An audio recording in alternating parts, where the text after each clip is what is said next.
Alright, we here have a 2005 Polaris Sportsman. It's a 600 twin. Yes sir. We had purchased this quad about a year and a half ago, and it's been badly abused. It's only got 1,200 miles on it, and it looks like this. But anyways, we got it at a good price, so we're fixing her up. We got here a brand new rear axles and rear end. Here's the rear end. These are the axles. The reason why we're changing it is because if you look inside here, these splines right there were stripped out on the old rear end, so we had to buy new axles. So the splines here are fresh to go with this. And then the left rear wheel here has a bad wheel bearing. And so, actually, I'm sorry, this is the right rear. It's got the caliper mount. And we'll put a new wheel bearing, hub assembly, in that wheel over here. And we're going to show you how we do it. So, here we go.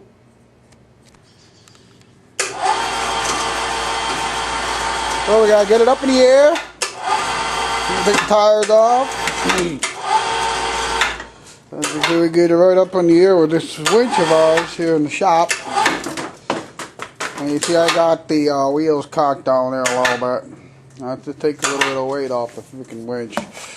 It's been sitting so long, you can probably see some of the cobwebs here. Right there, the little bit of cobby. Anyway, we're going to take these bolts out here. You can see these are loose already. This axle's been floating. We've discovered what's wrong with it. Inside here, where the splines are stripped. Anyways, so next we're going to take the tires off. Let's see. Alright, now we got the wheels off. And the next step we did was we took off the locking nuts here for the CB axles. Here, on both sides we're taking out. As you can see, I got a table here with all the little parts and lug nut bolts for the wheel. And there's the other side ready to go.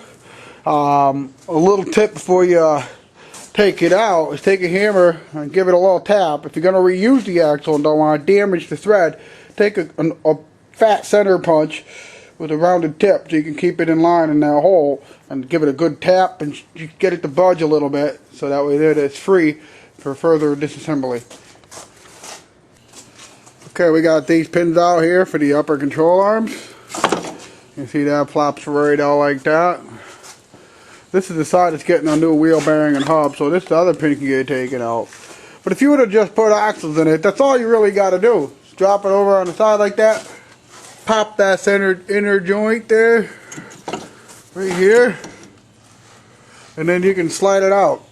So, anyway, so maybe I can try to show you how I do that. Yeah, see that?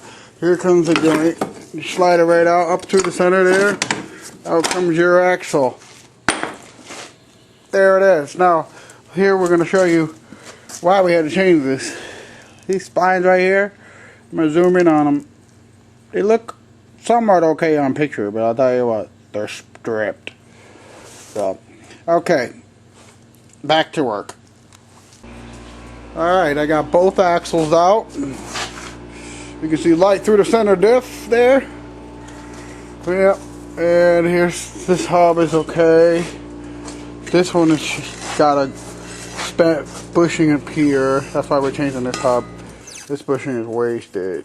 And so, anyways, next step is we're going to take all these little bolts here out to hold the rear end in to put in that brand new one over here. And then we're going to put the new axles in.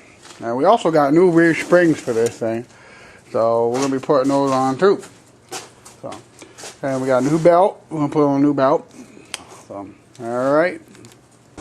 Alright, we got all the bolts out for the rear end. So we're going to pry that and see if it doesn't budge. Oh yeah, you can see now this rear is going to come right out through this hole. And we'll be showing you that in a second. Alright, we got the rear end out of the quad. You can see the big gaping hole.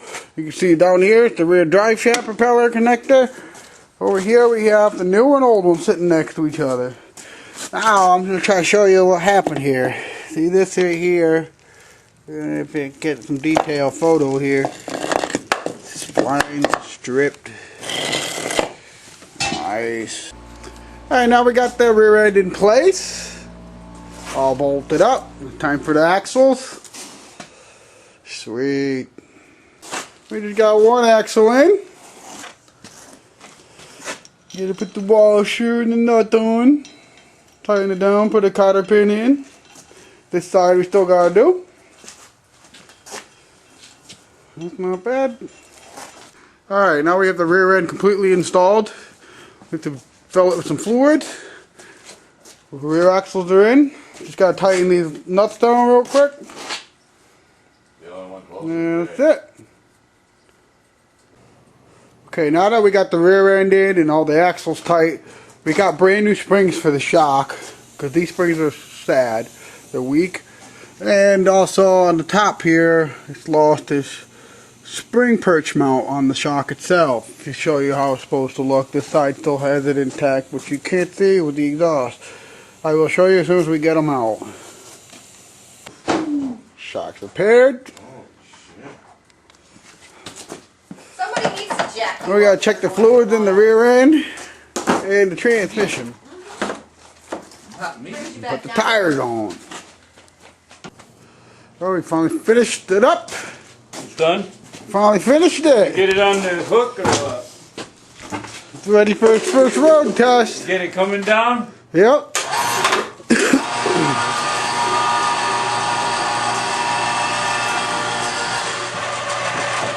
Wow, it's sitting normal too.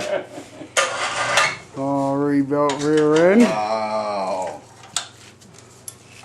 Been a while since I've seen it like that.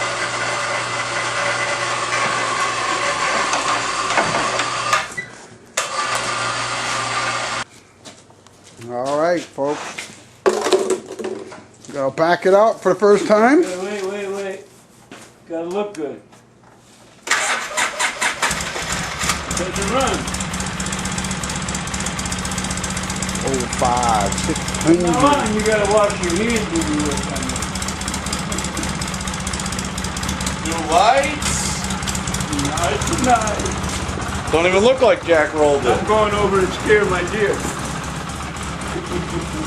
The 05, 600 ready for action.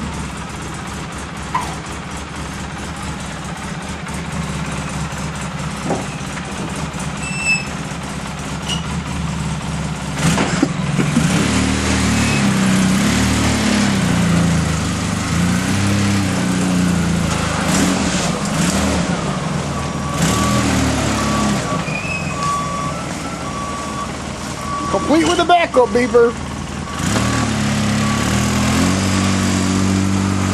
Off she goes. It's been about 3 months.